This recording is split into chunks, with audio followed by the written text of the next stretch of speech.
नमस्कार, जनता टीवी देख रहे हैं आप। आपके साथ मैं हूं खुशबू पांडे। तो चलिए रुक करेंगे खबरों की ओर। मुख्यमंत्री पुष्कर सिंह धामी 2 दिवसीय अहमदाबाद के दौरे पर पहुंचे हैं, जहां CM Dhami global investor summit के लिए पधारने पर उत्तराखंड के गुजरात में रह रहे प्रवासी भाइयों और बहनों ने जोरदार स्वागत किया है। वहीं आज सीएम धामी मॉर्निंग वॉक पर निकले और साबरमती रिवर फ्रंट क्षेत्र का भ्रमण किया है। बता दें कि सुनियोजित रूप से विकसित किया गया ये रिवर फ्रंट गुजरात के विभिन्न पर्यटन स्थलों में अपना महत्वपूर्ण स्थान रखता है।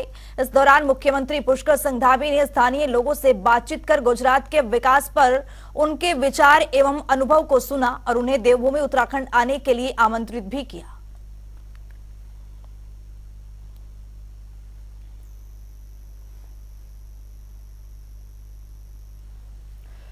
तो उत्तराखंड के मुख्यमंत्री पुष्कर सिंह धामी गुजरात के दौरे पर हैं और यहां पर उन्होंने गुजरात वासियों को उत्तराखंड आने के लिए आमंत्रित किया है। सीएम धामी ने स्थानीय लोगों से बातचीत की है और ये तस्वीर भी देख रहे हैं किस तरह से मुख्यमंत्री पुष्कर सिंह धामी को यहां पर स्वागत किया गया है। मुख्यमंत्री पुष्कर सिंह धामी रिवर फ्रंट पहुंचे गुजरात के और वहां पर उन्होंने मॉर्निंग वॉक किया। तो हमारे साथ हमारे सहयोगी आनंद जुड़ चुके हैं, यशराज आनंद जुड़ चुके हैं। यशराज, मुख्यमंत्री गुजरात के दौरे पर हैं और यहां पर गुजरात वासियों को आने के लिए आमंत्रित किया है उत्तराखंड में। बिल्कुल, सबसे बड़ी बात है इन्वेस्टर समिट को लेकर मुख्यमंत्री पुष्कर सिंह धामी के द्वारा लगातार देश विदेश का भ्रमण किया जा रहा है। वहीं भ्रमण के दरमियान उन्होंने सबसे पहले तो ब्रिटेन का भ्रमण किया, उसके बाद यूएई गए और वहां से आने के बाद उन्होंने काफी खुशी से यह बताया कि काफी ज्यादा इन्वेस्टर यहाँ पर इन्वेस्टमेंट के लिए तैयार हो गए हैं। और दूसरी बात जो बाकी बची है वो उनको भी आमंत्रित कर दिया गया। वही तीसरी सबसे बड़ी बात उन्होंने कहा कि भारत देश में भी वहां पर वो अलग अलग राज्य का भ्रमण कर रहे हैं, जिसको देखते हुए वहां से भी वो इन्वेस्टर के आने की बात उन्होंने कही है। वहीं आज मुख्यमंत्री पुष्कर सिंह धामी की यदि बात की जाए तो वो अभी अहमदाबाद में है और वहां पर अहमदाबाद में वो सुबह मॉर्निंग वॉक के लिए निकले थे और मॉर्निंग वॉक के दरमियान वो अहमदाबाद के कई लोगों से योगा करते हुए लोगों से उन्होंने मुलाकात की, कई विद्यार्थियों से भी मुलाकात की, कई और इंडस्ट्री जो वहाँ पर चलाते हैं छोटे कल्चर उनसे भी उन्होंने मुलाकात की। साथ ही साथ उन्होंने कहा कि लोग यहाँ पर गुजरात के लोग उत्तराखंड की ओर रुख करें और आए और यहाँ पर भी निवेश के लिए वो अपने आप को यहाँ पर तैयार करें, क्योंकि उत्तराखंड एक ऐसा राज्य है जहाँ पर निवेशकों के लिए विशेष ख्याल रखा जाता है, जहाँ पर प्रवासी सेल भी बनाया गया है ताकि निवेशकों को किसी प्रकार की कोई परेशानी न हो पाए। इसलिए मुख्यमंत्री पुष्कर सिंह धामी के द्वारा सुबह को मॉर्निंग वॉक किया गया। उसके बाद सबसे बड़ी बात है कि दोपहर में मुख्यमंत्री पुष्कर सिंह धामी के द्वारा निवेशक सम्मेलन का आयोजन भी किया जाएगा वहाँ पर उत्तराखंड इन्वेस्टर समिट को लेकर के। वो वहाँ पर इन्वेस्टर को प्रभावित करेंगे, अपनी ओर रखेंगे कि ताकि इन्वेस्टर उत्तराखंड में आए गुजरात के इन्वेस्टर। गुजरात जो है वो एक ऐसा क्षेत्र, एक ऐसा राज्य है जो जहाँ पर कंपनी बहुत तरीके के लोग व्यवसाय पर ज्यादा ध्यान देते हैं। तो इसलिए उनका स्पष्ट रूप से कहना है कि गुजरात के लोग यदि क्योंकि व्यवसाय में उन्होंने महारत हासिल करके रखी है, पर यदि गुजरात के लोग उत्तराखंड में आते हैं तो उत्तराखंड का भी कायाकल्प और अधिक तेजी से होगा, क्योंकि मुख्यमंत्री पुष्कर सिंह धामी भी लगातार उत्तराखंड के कायाकल्प की बात करते आए हैं और उन्होंने इन्वेस्टर समिट को लेकर के पूरी तरीके से उत्तराखंड को तैयार समझिए कर दिया है। उन्होंने स्पष्ट रूप से कहा कि उत्तराखंड में जो निवेशक आएंगे उनके लिए निवेश के बिल्कुल सही प्रावधान किया जाएगा और साथ ही साथ यहाँ पर जो निवेशक आएंगे उनके निवेश में जो प्रवासी सेल बनाया गया वो 24/7 भी चलेगा। तो इस प्रकार से उत्तराखंड के मुख्यमंत्री पुष्कर सिंह धामी लगातार देश और विदेश का भ्रमण करते हुए निवेशकों को अपनी ओर प्रोत्साहित करने का प्रयास कर रहे हैं। जी अंजलि। यशराज, जिस तरह से मुख्यमंत्री जगह जगह जाकर के यहाँ पर इन्वेस्टर समिट को लेकर वहां पर आमंत्रित कर रहे हैं, इससे प्रदेश के लिए और प्रदेश के युवाओं के लिए कितना लाभ मिलने वाला है? बिल्कुल अंजलि, मैं बताना चाह रहा हूँ कि प्रदेश की सबसे बड़ी जो समस्या है वो है पलायन और बेरोजगारी।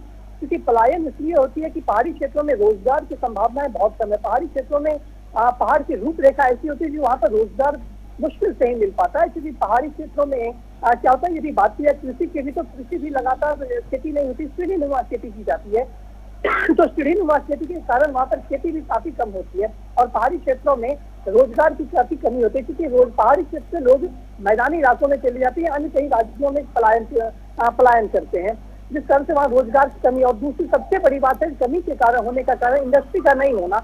यदि इंडस्ट्री वहाँ पर बैठ जाता है, पहाड़ों में इंडस्ट्री लगाई जाती है, तो इंडस्ट्री के कारण वहाँ पर क्या होगा कि लोग रोजगार का जन्म होगा, इंडस्ट्री बनेगा, वहाँ पर इंडस्ट्री को बनाने की कवायद शुरू होगी और वहाँ पर इंडस्ट्री को बनाने के लिए मिस्त्री की जरूरत होगी, अन्य लोगों की जरूरत होगी। इंडस्ट्री जहाँ पर लगेगा वहाँ पर खाने की जरूरत होगी, राशन सामान दुकान की जरूरत होगी। इस प्रकार से लोग पलायन नहीं करेंगे मैदानी क्षेत्र की ओर, पहाड़ी क्षेत्र के लोग पहाड़ी क्षेत्रों में ही रहेंगे। और सबसे बड़ी बात है कि इंडस्ट्री को जो वो यहाँ पर आना है, वो इंडस्ट्री केमिकल इंडस्ट्री है, मेडिकल इंडस्ट्री है, खाद इंडस्ट्री है।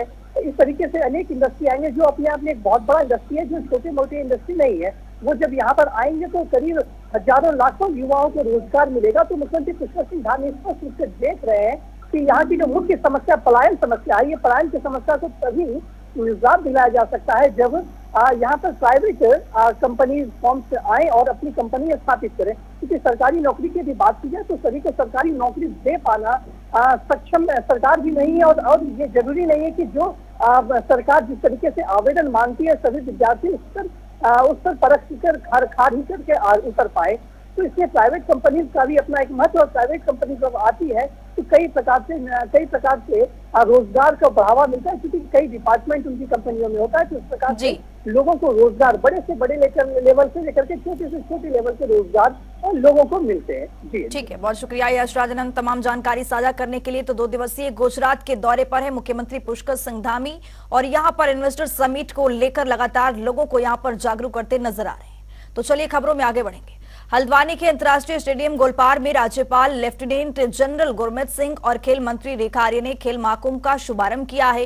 न्याय पंचायत स्तर पर आयोजित खेल महाकुंभ में क्षेत्र के हजारों छात्रों ने प्रतिभागी लिया है। इस दौरान राज्यपाल लेफ्टिनेंट जनरल गुरमीत सिंह ने कहा है कि नशे से दूर रहने के लिए खेलों से जुड़ना बेहद आवश्यक है। इसके साथ ही राज्यपाल ने खेल महाकुंभ में प्रतिभाग करने वाले बच्चों को बधाई और शुभकामनाएं दी। बता दें कि खेल महाकुंभ 31 अक्टूबर से 30 दिसंबर तक चलेगा, जिसमें पहले न्याय पंचायत स्तर के खिलाड़ी, फिर ब्लॉक स्तर, जिला स्तर और फिर प्रदेश स्तर में खेल प्रतियोगिताएं आयोजित की जाएंगी।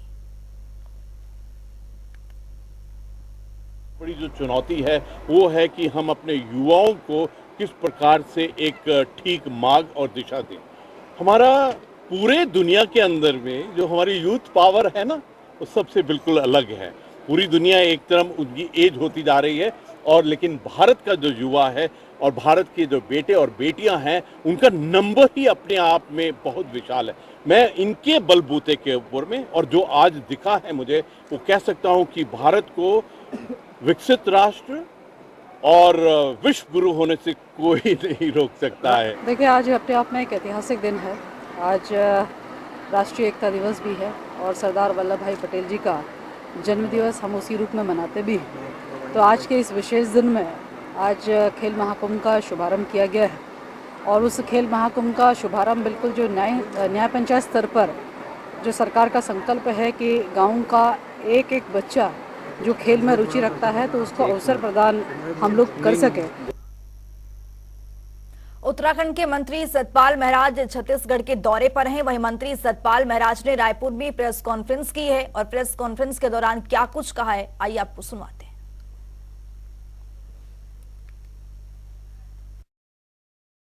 आज के दिन छत्तीसगढ़, उत्तराखंड और झारखंड 3 राज्य बने थे। और मुझे याद आता है कि जिस समय उत्तराखंड बना था उसके साथ साथ ये 2 राज्य और बने। और हम ये कामना करते हैं प्रभु से कि ये राज्य आगे बढ़े। और माननीय अटल जी ने इसको साकार स्वरूप दिया।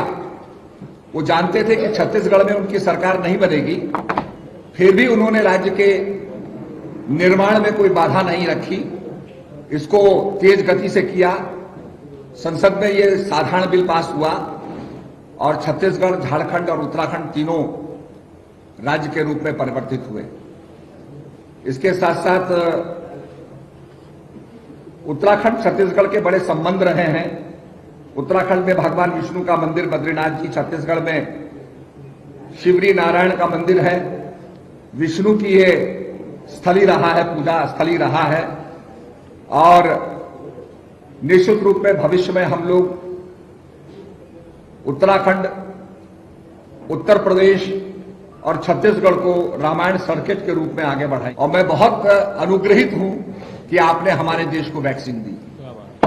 तो मेरा ये कहना है कि जिस प्रकार से लोग सोचते थे कि India is a very big country और कैसे ये फाइट करेगा कोरोना से, ये कोलैप्स कर जाएगा, इंडियन इकोनॉमी कोलैप्स कर जाएगी, मोदी जी ने दिखा दिया कि प्रत्येक व्यक्ति को एक बार नहीं, 2-2 बार, 3-3 बार वैक्सीन लगी और निश्चित रूप में हम सब आज सुरक्षित हैं। ये मोदी जी का नेतृत्व है, मोदी जी की क्वालिटी, लीडरशिप क्वालिटी है, जिसका ये परिणाम है। अब पूरी दुनिया ने देखा, पीपल आर बैफल्ड, लोग अचंभित है कि भाई इतने बड़े देश में इतनी पॉपुलेशन को वैक्सीन कैसे लग गई। तो ये मैं समझता हूं बहुत बड़ी बात है। मैं कुछ दिन पहले, 2 महीने पहले मैं अमेरिका गया। इमिग्रेशन काउंटर पे मैंने अपना पासपोर्ट दिया। वहां के इमिग्रेशन अफसर ने देखा कि ये तो इंडियन पासपोर्ट है। उसने कहा, how is Modi ji doing. ये पहली बार था कि इमिग्रेशन ऑफिसर दूसरी कंट्री का पूछ रहा है हिंदुस्तान कैसा कर रहा है, मोदी जी कैसा कर रहे हैं। तो ये हमारे लिए बड़े गौरव की बात थी। तो मैं समझता हूं कि मोदी जी के नेतृत्व में हम आगे बढ़ रहे हैं, देश आगे बढ़ रहा है। रुकेंगे छोटे से ब्रेक के लिए, देखते रहिए जनता टीवी। ब्रेक के बाद स्वागत है जनता टीवी में। तो चलिए रुक करेंगे खबरों की। उत्तराखंड को 2025 तक सर्वश्रेष्ठ राज्य बनाने को लेकर प्रदेश की धामी सरकार लगातार काम कर रही है। इसी कड़ी में अब राज्य और केंद्र सरकार की ओर से चलाई जा रही योजनाओं को जन जन तक पहुंचाने के लिए बीजेपी की ओर से सभी जिला मुख्यालय में पत्रकार श्रृंखला का आयोजन किया जा रहा है। इस पर प्रदेश मीडिया प्रभारी मनवीर सिंह चौहान ने जानकारी देते हुए बताया कि राज्य और केंद्र सरकार जो योजनाएं चला रही है उसका सीधा लाभ जनता को मिले, इसके लिए प्रदेश सरकार काम कर रही है। इसी क्रम में अब सोशल मीडिया में पदाधिकारी को जिम्मेदारी सौंपी गई है कि वो ब्लॉक और ग्राम स्तर पर जाकर पत्रकार श्रृंखला वार्ता का आयोजन करें।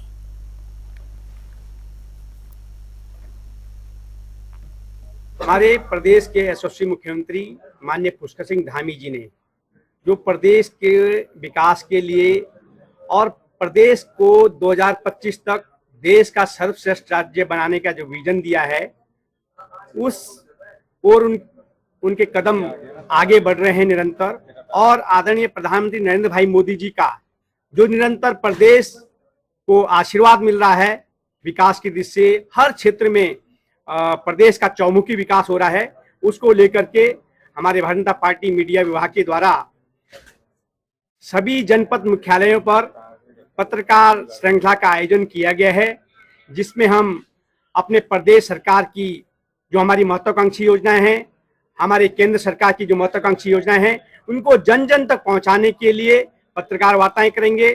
साथ ही हमारे जिलों में हमारे जो मीडिया की टीम है, सोशल मीडिया की टीम है, आईटी की टीम है, उसकी भी इसके साथ एक बैठक करने वाले हैं कि आगे हम किस तरह से इसको मंडल स्तर तक, गांव-गांव, बूथ स्तर तक केंद्र और प्रदेश सरकार की योजना लेंगे, इसकी एक योजना बनाई गई है। देश भर में पॉल्यूशन एक गंभीर समस्या बनता जा रहा है, जिसको देखते हुए भारत सरकार ने वाहनों के स्क्रैप को लेकर पॉलिसी भी तैयार की है। इसके तहत सरकारी विभागों में लगी 15 साल से पुरानी सभी गाड़ियों को स्क्रैप किए जाने का निर्णय लिया गया है। वहीं इसे उत्तराखंड में लागू करने के लिए धामी मंत्रिमंडल ने मंजूरी दे दी है। राज्य के सभी विभागों में मौजूदा 15 साल से अधिक पुराने वाहनों के स्क्रैप किए जाने पर भारत सरकार 50 करोड़ रुपए विशेष केंद्रीय सहायता देगी। भारत सरकार के स्क्रैप पॉलिसी की तरह राज्य सरकार ने भी निजी वाहनों के स्क्रैप पर प्रोत्साहन राशि देने का निर्णय लिया है। इसके तहत निजी वाहनों के स्क्रैप पर नया वाहन खरीदने पर राज्य सरकार न सिर्फ टैक्स में छूट देगी, बल्कि पुरानी बकाया धनराशि को भी यहां पर माफ करेगी। भारत सरकार ने स्क्रैप नीति लागू की हुई है, आपको पता है, जिसमें 15 साल से पुराने सभी व्हीकलों की जो सरकारी हैं खास करके, उनकी तो रजिस्ट्रेशन भी ना करने का भारत सरकार ने नोटिफिकेशन कर दिया गया है। और इसमें इसको स्टेट ने भी आज माननीय कैबिनेट ने इसको अप्रूव किया, जिसमें कमर्शियल व्हीकल के ऊपर जो स्क्रैप करा के नया व्हीकल लेगा उसको जो टैक्स देगा, कमर्शियल व्हीकल को 15% की छूट मिलेगी और जो प्राइवेट व्हीकल है उसको 25% और अधिकतम सीमा 50,000 रुपये तक की ये छूट दी जाएगी। भारत सरकार ने एक स्कीम भी लॉन्च की है कि जो प्रदेश ये काम पूरा कर लेंगे उनको 50 करोड़ रुपया सेंट्रल असिस्टेंट के रूप में भी दिया जाएगा। तो जब ये शर्तें हम पूरी कर लेंगे तो भारत सरकार से ये 50 करोड़ रुपया लेने के लिए हम अधिकृत हो जाएंगे। तो हमारे साथ हमारे सहयोगी ज्यादा जानकारी के लिए इसी खबर पर यशराज आनंद जुड़े हुए हैं। यशराज, यहाँ पर पॉल्यूशन को देखते हुए धामी सरकार ने यहाँ पर पॉलिसी लागू की है, क्या कुछ पूरी जानकारी है? बिल्कुल, देश भर में पॉल्यूशन गंभीर समस्या बनते जा रही है, जिसको देखते हुए भारत सरकार ने वाहनों के स्क्रैप को लेकर एक पॉलिसी तैयार की है। इसके तहत सरकारी विभागों में करीब 15 साल से पुरानी सभी गाड़ियों को स्क्रैप किए जाने का निर्णय लिया गया है। इसी को देखते हुए उत्तराखंड में इसे लागू करने के लिए धामी मंत्रिमंडल ने इसे मंजूरी दे दी है। राज्य के सभी विभागों में मौजूद 15 साल से अधिक पुराने वाहनों के स्क्रैप किए जाने पर भारत सरकार 50 करोड़ रुपए विशेष केंद्रीय सहायता भी देगी। और साथ ही साथ भारत सरकार की स्क्रैप पॉलिसी के तहत राज्य सरकार ने भी निजी वाहनों के स्क्रैप पर प्रोत्साहन राशि का निर्णय लिया है। इसके तहत निजी वाहनों के स्क्रैप पर नया वाहन खरीदने पर राज्य सरकार न सिर्फ टैक्स में छूट देगी बल्कि पुरानी बकाया धनराशि को भी माफ कर दी जाएगी। और इस प्रकार से देखते धामी मंत्रिमंडल की ओर से यह निर्णय लिया गया है, जिन लोगों के निजी वाहन 15 साल पुराने हो गए हैं उनके लिए यह निर्णय लिया गया है। ऐसे में अगर वो अपने वाहन को स्क्रैप कराते हैं या नया वाहन लेते हैं तो इसको देखते हुए लगातार एक काम किया जा रहा है कि उनके स्वामियों को नया वाहन खरीदने पर टैक्स में 25% की छूट यानी अधिकतम 50,000 रुपये दी जाएगी, जो मुख्य सचिव एस संधू ने उत्तराखंड में इस बात की घोषणा की। जी यशराज आनंद, यहाँ पर जो स्क्रैप पॉलिसी लागू करने की बात कही गई है वो कब तक लागू होगी? बिल्कुल, इसके विषय में जो बात कही गई है कि इसके लागू होने की तो जल्द ही इस पर पहले एक फैसला लिया जाएगा। यहाँ पर सभी विभागों को इसकी जानकारी दी जाएगी और उसके बाद देखने के बाद फैसला लिया जा सकता है, लेकिन जितनी जल्दी हो इस पर फैसला लिया जाएगा। जी बहुत शुक्रिया यशराज आनंद तमाम जानकारी साझा करने के लिए। तो यहाँ पर भारत सरकार और राज्य सरकार की ओर से पॉल्यूशन को देखते हुए स्क्रैप पॉलिसी लागू करने के लिए यहाँ पर निर्णय लिया गया है। धामी मंत्रिमंडल में भी स्क्रैप पॉलिसी को लेकर यहाँ पर नीति को लागू किया गया है।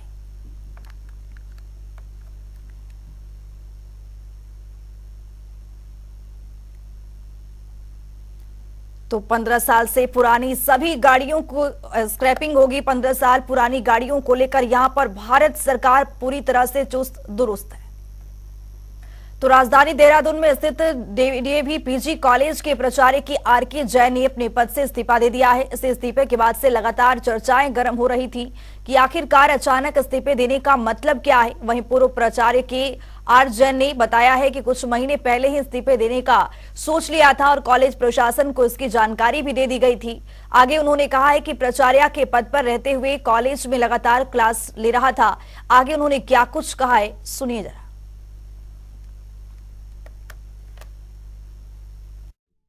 मैंने डीएवी कॉलेज 18 जुलाई 1986 को ज्वाइन किया था। 4 जून 2022 को मुझे दायित्व दिया गया। प्रिंसिपल बनने के बाद भी मैंने अपनी क्लासेस लगातार ली, लेकिन जितनी क्लासेस मैं ले पा रहा था वो मैं नहीं ले पा रहा था। जैसे 3 क्लास पर डे थी, अब 1 क्लास पर डे हो गई थी, क्योंकि एडमिनिस्ट्रेटिव काम भी देखने होते हैं। मेरा अपना रिसर्च वर्क है, मेरी अपनी बुक राइटिंग है, एकेडमिक्स है। तो मुझे ये लग रहा था कि मुझे लग रहा था कि जो एकेडमिक्स इफेक्टेड हो रही है एडमिनिस्ट्रेटिव वर्क की वजह से। तो लगभग 3 महीने पहले मैंने बोर्ड ऑफ स्टूडेंट्स से निवेदन किया था कि मेरे एकेडमिक्स इफेक्टेड हो रहे हैं, इसलिए मुझे इस कार्य से मुक्त किया जाए। फिर मैंने दोबारा रिमाइंड कराया सर को 3 महीने बाद तो वो एक्सेप्ट कर लिए गए। फिलिस्तीन और इजराइल के बीच जारी जंग को लेकर अब उत्तराखंड के उलेमाओं में भी रोष देखने को मिल रहा है। रुड़की के लाठर देवा स्थित उलेमाओं की एक बैठक में इजराइल के खिलाफ भारी गुस्सा देखने को मिला। मदरसे के नाजिम कारिम शमीम ने कहा है कि इजराइल ने फिलिस्तीनी को लेकर निशाना बनाकर जंग की तमाम हदों को पार कर दिया है। फिलिस्तीन के निहत्थे बेकसूर लोगों के साथ साथ मासूम बच्चों पर बड़े पैमाने पर यहां पर जुल्म ढाया जा रहा है। इसके साथ ही उन्होंने प्रधानमंत्री नरेंद्र मोदी के कार्यों की सराहना भी की है। उन्होंने कहा है कि मोदी जी ने फिलिस्तीन के लोगों को की जो माली मदद की है वो एक सराहनीय कार्य है। फलस्तीन ने इस्राएलियों को थोड़ी सी जगह दी थी रहने के लिए। ये इस तारीख को कोई भुला नहीं सकता। और उन्होंने कब्जा करते करते फलस्तीनियों पर जुल्म करते करते उन्होंने वह अच्छा खासा कब्जा कर लिया है। वो लोग काबिज हैं, जालिम हैं, वो मक्कार हैं, वो अय्यार हैं, वो मुस्लिम दुश्मन हैं, मुसलमानों से उनका मुल्क छीनना चाहते हैं। तो वहां हम हर हाल में फलस्तीन के लिए अपने अल्लाह से दुआ मांगते हैं। इसके अलावा हम कुछ भी कर नहीं सकते, लेकिन यह है कि दुआ हमारे उनके साथ है। अल्लाह उनकी कदम कदम पर हिफाजत फरमाए। तमाम मुस्लिम ममालिक से हम अपील करते हैं कि भाई वो उनकी मदद करें और ताउन करें। जहां तो हमारे नरेंद्र मोदी जी ने एक अच्छा कदम उठाया है, जहां से उनके लिए माली इमदाद की है, हम उसका भी खैर मकदम करते हैं। दीपावली में मिलावटी मिठाई बेचने वालों पर लगाम लगाने के लिए खाद्य सुरक्षा विभाग की तैयारियां जोरों शोरों पर है। इसी कड़ी में वरिष्ठ खाद्य सुरक्षा अधिकारी संजय तिवारी के नेतृत्व में विभाग ने मिठाइयों की दुकानों से मिठाई का नमूना लेना शुरू कर दिया है, जिसके बाद इसी जांच के लिए लैब भेजा जाएगा। वहीं अधिकारी संजय तिवारी ने कहा कि खाद्य पदार्थों की जांच के लिए प्रदेश व्यापी अभियान चलाया जा रहा है। बीते महीने खाद्य तेल के नमूने लिए गए।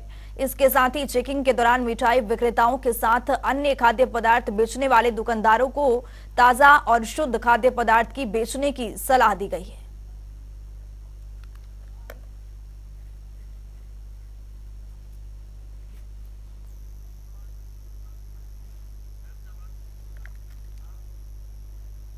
तो सीधे आपको ले चलते हैं अहमदाबाद, जहां पर मुख्यमंत्री पुष्कर सिंह धामी क्या कुछ कह रहे हैं, सुनिए जरा।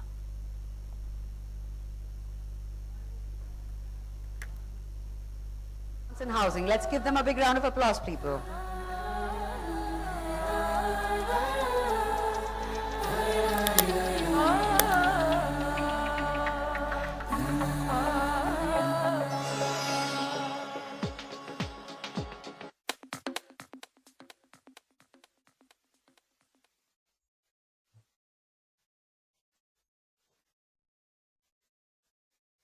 Absolutely honored to be in the august presence of such wonderful leaders here today.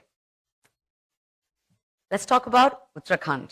Devbhoomi Uttarakhand, the land of gods, the state's snow-covered Himalayan peaks, peaceful landscape and rich cultural traditions make this a preferred destination for tourists from all over the world.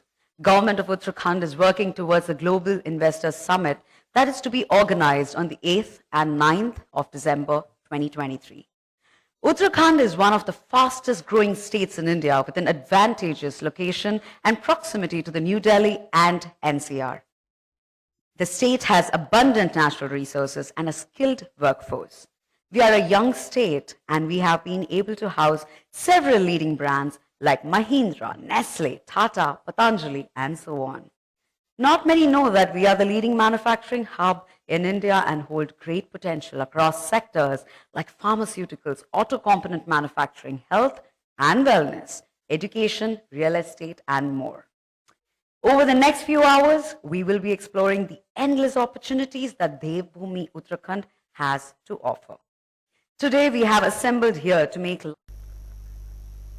Dehradun में DM Sonika की अध्यक्षता में सभागार collector में जनसुनवाई का आयोजन किया गया। बता दें कि जनसुनवाई में करीब 120 शिकायतें मिली, जिनमें से अधिकतर शिकायतें भूमि से संबंधित थी। डीएम ने निर्देशित किया है कि वरिष्ठ नागरिक की शिकायतों पर तेजी से ध्यान देकर उन पर जल्द से जल्द कार्रवाई करने के निर्देश दिए ताकि किसी को भटकना न पड़े। जैसे हमने देखा लैंड से रिलेटेड डिस्प्यूट्स तो आ ही रहे हैं, लेकिन इसके अलावा जो मैं हर बार बताती हूँ सीनियर सिटीजन से रिलेटेड इश्यूज काफ़ी आ रहे हैं। तो मेरी अपील भी रहेगी सभी को कि एक तो जो घर में बुजुर्ग लोग हैं उनका ध्यान भी रखें, और अगर किसी को किसी तरह से परेशानी है तो वो जनता दरबार में भी आ सकते हैं। और एक भरण पोषण हमारे यहाँ पे एक एक्ट है जिसके अंदर वो अगर एसडीएम के यहाँ अप्लाई करेंगे तो उसके क्रम में कोर्ट में केस चलता है और डिसीजंस होते हैं। तो यही है कि सब लोग इसमें सेंसिटाइज हों और सीनियर सिटीजन्स का ध्यान। रुड़की में एडवोकेट एसोसिएशन के वार्षिक चुनाव के नतीजे जारी किए गए हैं। इनमें अध्यक्ष पद पर लीलू सिंह और सचिव पद पर राजू सिंह ने जीत दर्ज की। वहीं 7 में से 3 पदों पर पहले ही निर्विरोध पदाधिकारी चुने जा चुके हैं। वहीं इस दौरान नवनिर्वाचित अध्यक्ष लीलू सिंह ने कहा है कि उन्हें जिस विश्वास के साथ अधिवक्ताओं ने विजयी बनाई है उस पर वे पूरी तरह से खरा उतरने की कोशिश करेंगे। चैम्बर्स की आ रही है कि जो युवा साथी हैं उनके पास चैम्बर्स नहीं है, कुछ हमारे सीनियर्स एडवोकेट्स भी हैं, लेकिन युवा अधिवक्ता बहुत हैं जिनके पास चैम्बर्स नहीं है, और बिना चैम्बर्स के प्रैक्टिस जुडिशरी में असंभव है। तो सबसे पहले तो हम चैम्बर्स के लिए जो प्लेस है, जो स्थान है, वो हमारे पास फिलहाल नहीं है।